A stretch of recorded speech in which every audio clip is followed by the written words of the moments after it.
Peçamos a Jesus misericordioso que derrame sobre o nosso coração, sobre o coração da nossa família, as suas graças e as suas bênçãos. Que Jesus misericordioso derrame o seu infinito amor sobre cada um de nós.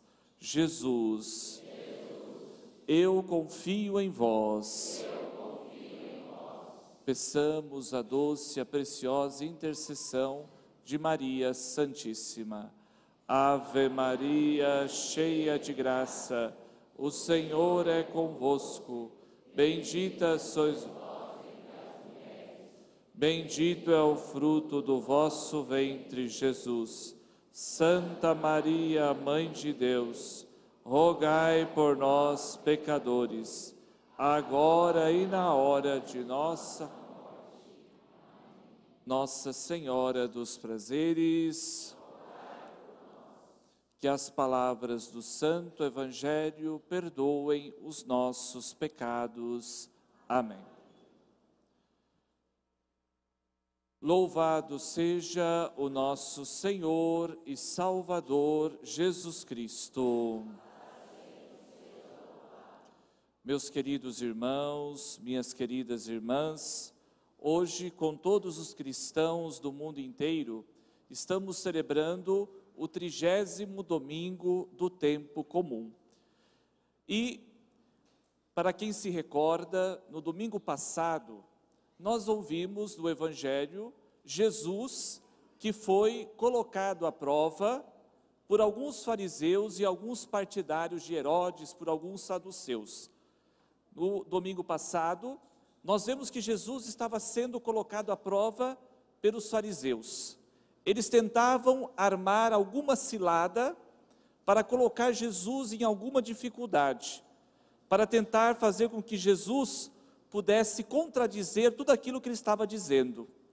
E eles então armaram uma cilada para Jesus e fizeram uma pergunta capaciosa, uma pergunta um pouco maldosa a Jesus. Eles perguntaram: mestre, é lícito ou não pagar o imposto a César? Eles queriam colocar Jesus em dificuldade para responder. Se Jesus tivesse respondido sim, é permitido, Jesus teria se colocado contra o povo e a favor do imperador e de Herodes. Se Jesus tivesse dito não, é proibido pagar o imposto, Jesus teria se colocado contra o imperador, teria sido acusado de subversivo. E se Jesus não tivesse respondido nada, seria considerado um homem despreparado. E nós ouvimos no Evangelho de hoje que novamente um grupo de fariseus queria colocar Jesus em dificuldade. Eles se reuniram, um grupo, foram até Jesus e fizeram a seguinte pergunta: mestre Jesus, qual é o maior de todos os mandamentos? E Jesus, diante da pergunta e percebendo também a maldade daqueles fariseus, Jesus responde prontamente: amarás o Senhor teu Deus com todo o teu coração, com toda a tua alma, com toda a tua inteligência, com toda a tua força, e ao próximo, e o segundo mandamento é: amarás ao próximo como a ti mesmo. Vejam, meus queridos irmãos e irmãs, diante da pergunta capciosa, maldosa, Jesus responde com uma grande precisão: amar a Deus e amar ao próximo. Amados irmãos e irmãs, na catequese, quando nós fazemos o catecismo, uma das primeiras coisas que nós aprendemos na catequese, ou que pelo menos deveríamos aprender, são os 10 mandamentos. Certamente todos nós que estamos aqui, pelo menos acredito eu, a maioria, todos nós conhecemos os 10 mandamentos. Talvez não todos de cor, talvez não na mesma ordem, mas certamente todos nós aqui conhecemos os mandamentos de Deus, os 10 mandamentos.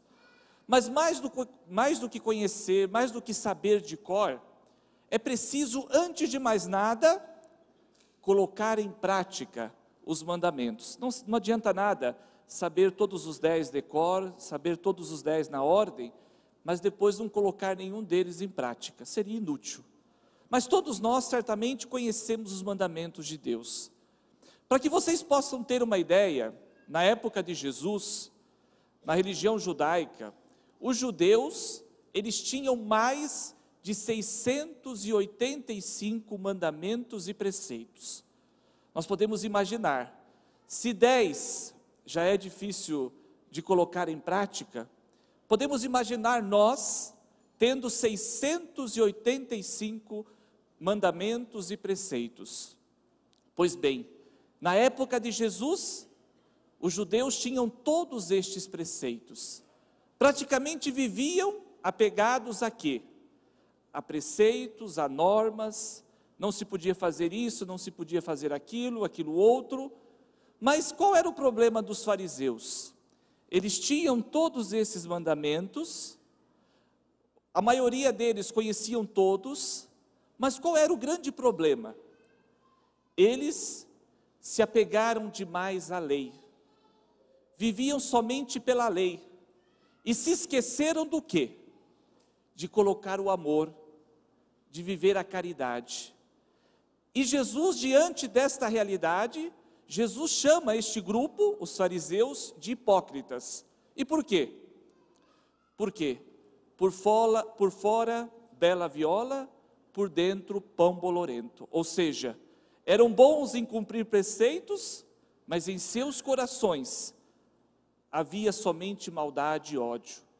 Amados irmãos e irmãs, Jesus, no Evangelho de hoje, ele nos apresenta os dois pilares da vida cristã: amar a Deus sobre todas as coisas. Jesus disse no Evangelho: amarás o Senhor teu Deus com todo o teu coração, com toda a tua alma, com toda a tua inteligência, com toda a tua força. Meus queridos irmãos e irmãs, o que significa para nós amar a Deus sobre todas as coisas? Significa, em primeiro lugar, amar a Deus com tudo aquilo que nós somos, com tudo aquilo que nós temos. Amar a Deus com a nossa inteligência, amar a Deus com a nossa força, com a nossa alma, e principalmente amar a Deus com o nosso coração, porque o coração é o centro da vida humana.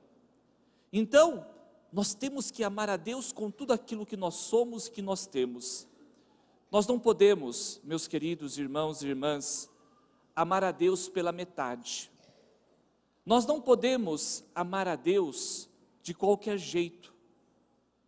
Muitas vezes, no decorrer da nossa vida, nós acabamos por colocar Deus em segundo, terceiro, quarto, quinto lugar às vezes. Muitas vezes nós colocamos tantas outras preocupações ou tantas outras coisas no lugar de Deus.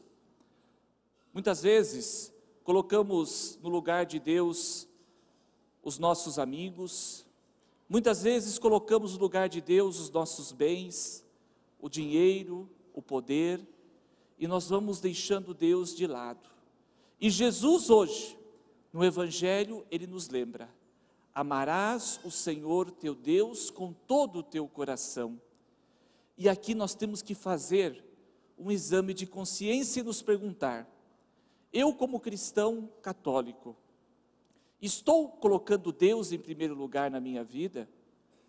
Eu estou vivendo realmente o amor de Deus na minha vida? Ou será que eu estou colocando outras prioridades que não seja Deus? Amarás o Senhor teu Deus com todo o teu coração. Amados irmãos, se porventura nós estamos colocando outras coisas no nosso coração que não seja Deus em primeiro lugar, que neste domingo nós possamos fazer um exame de consciência e pedir a Ele, ao mesmo Deus, que nos dê força para colocá-lo em primeiro lugar. Mas Jesus, ele completa este mandamento dizendo também, e o outro mandamento é: amarás ao teu próximo como a ti mesmo. Vejam, Jesus coloca os dois mandamentos juntos, amar a Deus e logo em seguida amar ao próximo. E aqui nos vêm algumas perguntas. É possível amar a Deus sem amar ao próximo? É possível amar o próximo sem amar a Deus?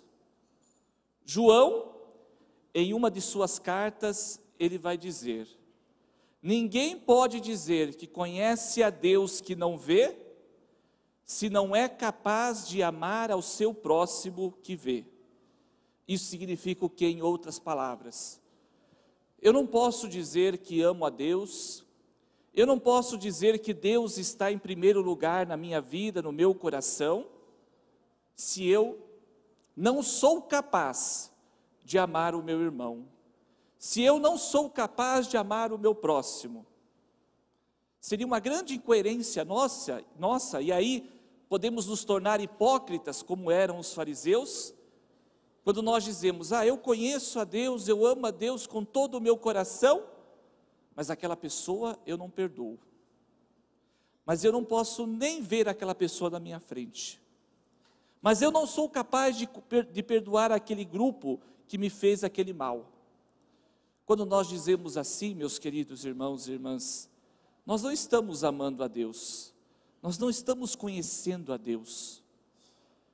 Jesus disse, repito, amarás ao próximo como a ti mesmo. Em uma outra passagem do Evangelho, Jesus disse: não existe maior amor do que aquele que dá a vida pelo seu irmão. Então vejam, os dois pilares da nossa fé, o amor a Deus e o amor ao próximo. Quando nós colocamos em prática estes dois mandamentos, de uma certa forma, nós já estamos vivendo todos os outros mandamentos, porque Jesus resume todos os mandamentos nestes dois: o amor a Deus e o amor ao próximo. E aqui nós podemos nos perguntar também: mas quem é o meu próximo? Para o judeu, na época de Jesus, quem era o próximo do judeu? Era um outro judeu. Se não fosse judeu, não seria o meu próximo. Mas Jesus muda esta mentalidade. Quem é o meu próximo? São todos aqueles, todos nós não podemos fazer quem é o meu próximo. Um exemplo, o meu próximo são aquelas pessoas que gostam de mim, que me são simpáticas, estes são os meus próximos, mas o meu próximo é também aquele que não me ama, o meu próximo é também aquele que não me é simpático, o meu próximo é aquele que me persegue, o meu próximo é aquele que não pensa como eu, o meu próximo é também aquele que não é da mesma religião que eu. Vejam, meus queridos, quem é o meu próximo? Quando eu começo a enxergar o rosto de Jesus no rosto do meu irmão, eu começo a entender o que Jesus está querendo dizer: amarás o teu próximo como a ti mesmo. Qual é a nossa tentação muitas vezes? A nossa tentação é de amar quem nos ama, é de querer bem quem nos quer bem, é de gostar quem pensa como nós. Este, meus queridos irmãos e irmãs, é o nosso grande pecado. Mas Jesus, ao dizer amarás o teu próximo como a ti mesmo, Ele está nos convidando a quê? A amar a todos e, sobretudo, a perdoar a todos. Eu sempre costumo dizer, se Deus, apesar de tantos pecados que temos, nos ama, por que nós não podemos perdoar o nosso irmão? Por que nós não podemos perdoar o nosso próximo? Será que nós somos melhores que Deus?